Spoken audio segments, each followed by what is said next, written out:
Hi and welcome to my latest video. This one's called It's a 2.4 Children. As you're probably aware, here at Hellboy 59 Wetworks we're a pretty lowbrow outfit, so we don't do unboxings, we do unbaggings. And this is my latest selection from my mate Rich down at Past and Present Collectibles. GPO van. Not doing that. What else we got? Hold on. What's this? No, not that one. Oh, Woody. Nah, I'm not feeling the brown today. Not feeling the brown at all. Last one in the bag. Oh, it's a 2.4 Jag. I used to have one similar, but one was an S-type. I think. Yeah. No cracks, no breaks in the windscreens. 4 good tyres. Yep, we're going to do that one.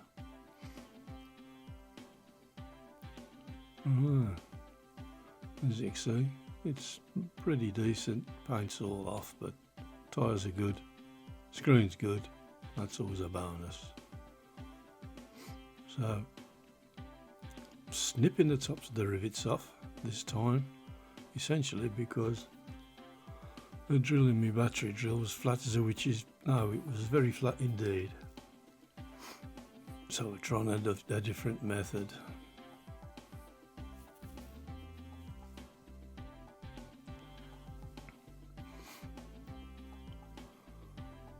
Pry the case open. See what we got.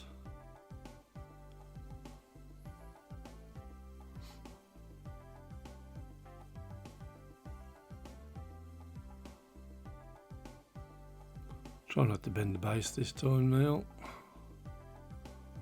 Oh, what we got is 2 nice straight axles and a riveted in roof, riveted in glass. Awesome. I'll have to try and figure out how to get that out. So I'm trying a method here. Bit of aluminium tube warmed up with a little burner. Obviously the tube is larger than the diameter of the rivet. Get it nice and hot. Couple of spins and boink, out she comes. So that one works. Imagine what you can do when your drill packs up. Scrape it all together. It'll be time for a bit of caustic soda action. It's come out pretty clean. Yeah, it's all there. Screen's not bad. So a quick coat of primer later. As you see, there are some mould lines on it. I deliberately haven't done anything with the mould lines. I wanted this to be a restoration rather than anything you might perceive as a custom. I'm doing it an Old English white. It's a home brew spot of lemon in semi-opaque JVR white. Camera's not showing it too well, but it doesn't come out a bad colour at all. And aluminium fine on the headlights and bumpers and all the other bits and pieces. I don't often use these helping hands, and I probably ought to, because I'm inclined to drop stuff on the floor, and it's somewhat dismaying when it bounces across the deck and you haven't long painted it, and then you find you're painting it again.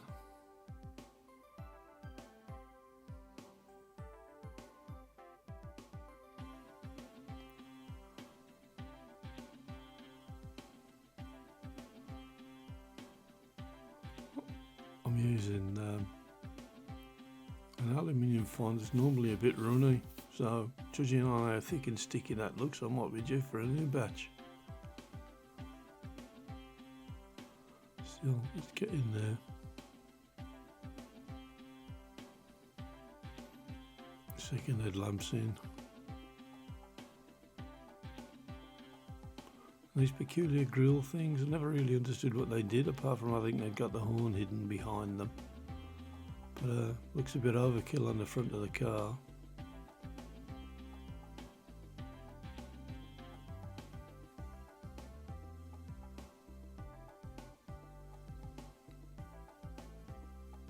I seem to think, although somebody will probably tell me different, that these 240s were produced to use up the last of the Mark II shells before they started doing the S-type. But that's just me trying to remember. I might be wrong about that. Got the same double bumpers as the Mark II, but I'm sure they came out kind of towards the end.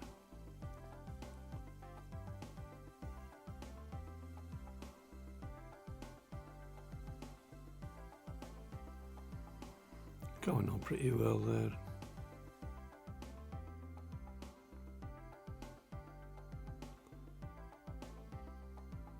Well, I'd go with silver in the bits. I'm not putting even any red on the tail lights or anything else like that. It's kind of, I'm trying to match it up to what it would have come out of the box like.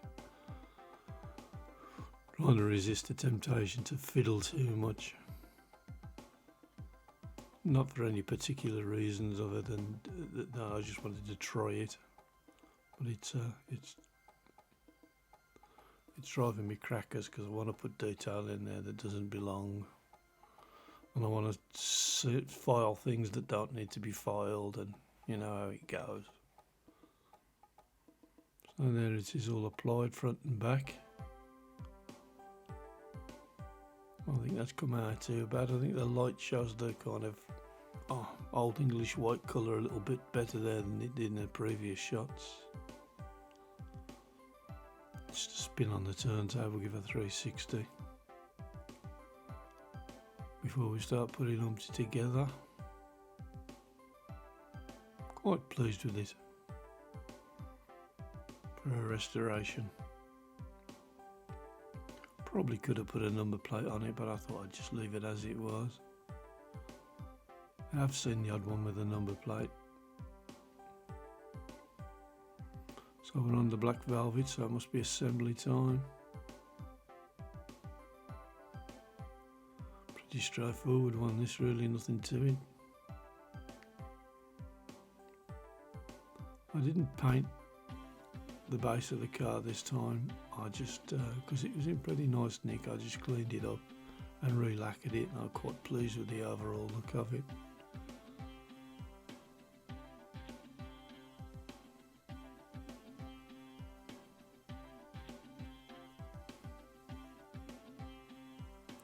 Popping the screen in.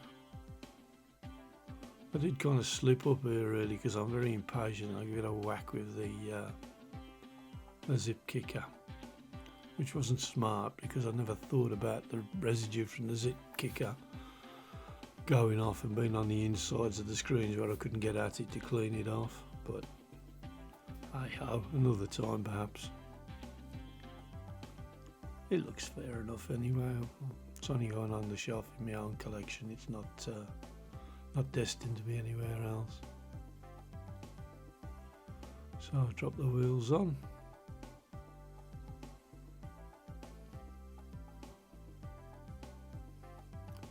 Make it back on the rivet heads. Drop the old super glue. And she's all done. And it's a roller. Yay! On the turntable there. As I say, I'm quite pleased with it. Hope you've enjoyed watching this comparatively short video from me. And if you like what you're seeing, consider clicking a subscribe or a like. Very pleasing to see people liking the things that you put your time into. Nice little thing. Might do another one just like it. Might do another one and completely rip it up and customise it. But I'm pleased with this one. Can have a spot on the shelf any old time.